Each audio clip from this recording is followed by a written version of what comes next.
Today I'm going to teach you how to use watercolor paints in order to create calligraphy.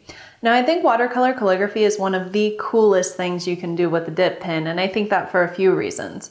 First of all, if you write with watercolor, you're left with this very sort of soft, whimsical effect, and it's difficult to pinpoint how you did it, so it's very unique. Secondly, if you like to travel as much as I do, you know that suitcases and ink don't really mix. So if you travel with watercolors, which are dry, you don't have to worry about the possibility of ink spilling all over your clothes. Thirdly, watercolor gives you the opportunity to work with a variety of different colors. So instead of going out and having to buy all of these different inks and figure out where to store them, you can just have a watercolor palette and write with any color you want. You can create watercolor calligraphy with virtually any watercolor palette.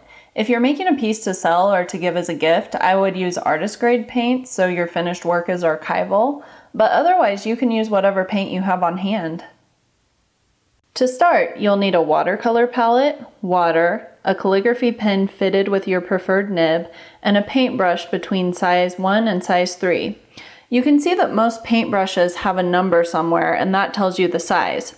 If you're out buying a brush specifically for watercolor calligraphy, then I'd buy a size 2, which is what I'm using here. Otherwise, just use what you have on hand, and if the brush is size 1, 2, or 3, then it will work.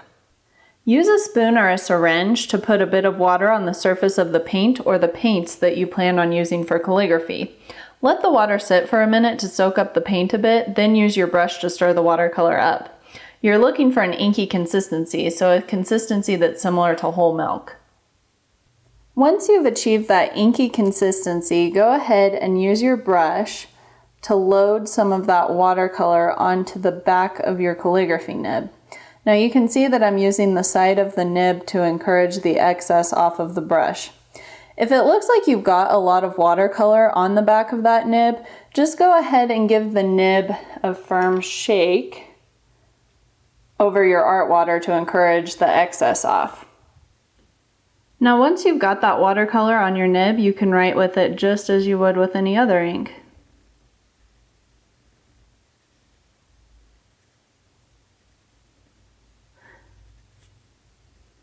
And if it starts to run out like it's doing there, you just reload and maybe put a bit more on this time.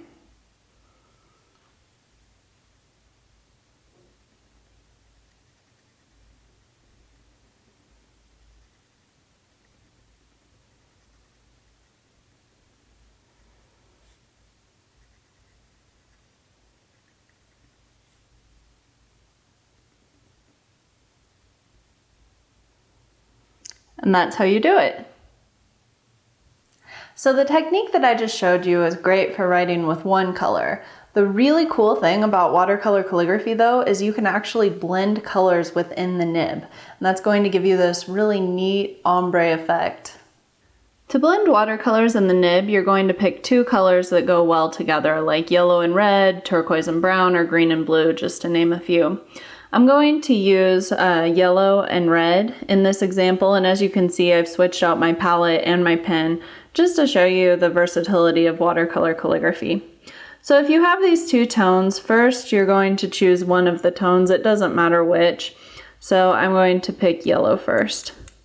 And you just, mix it up. And then brush it on the nib here close to the vent hole, so that little hole in the center of the nib. So I've got my yellow here.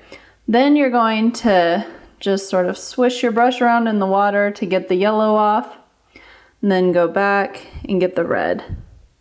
And again, it doesn't matter which order you put these colors in on. Okay. Now these colors are going to mix in the nib.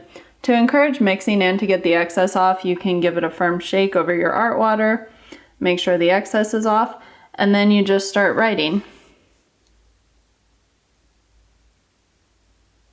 You can see that it starts off red, and then it's kind of a mixture of these two colors.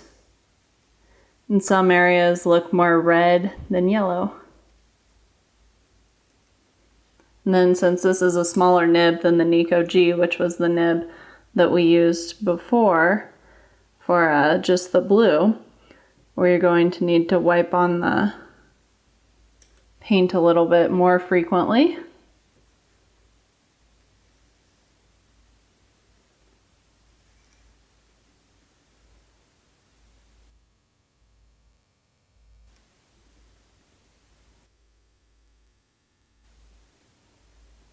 And to finish up, I'm just going to put yellow on, no red, so my phrase can have some more yellow.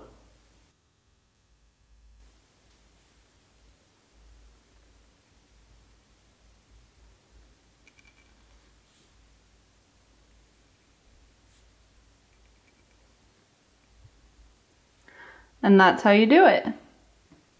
Now there is one disadvantage to writing with watercolor calligraphy, and that disadvantage is it goes pretty slow. Of course, you have to, use your brush to brush on the color as you go. So it can take a while. The other disadvantage that, people tend to think you're going to have is that water is going to ruin the piece. So if you use watercolor calligraphy on an envelope, that might not be a good idea.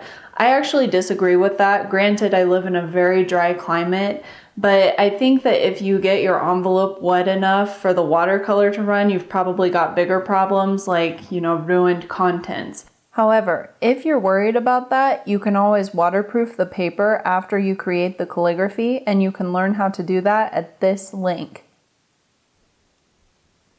Thank you so much for learning how to create watercolor calligraphy with me, and if you have any questions, of course, feel free to ask in the comments.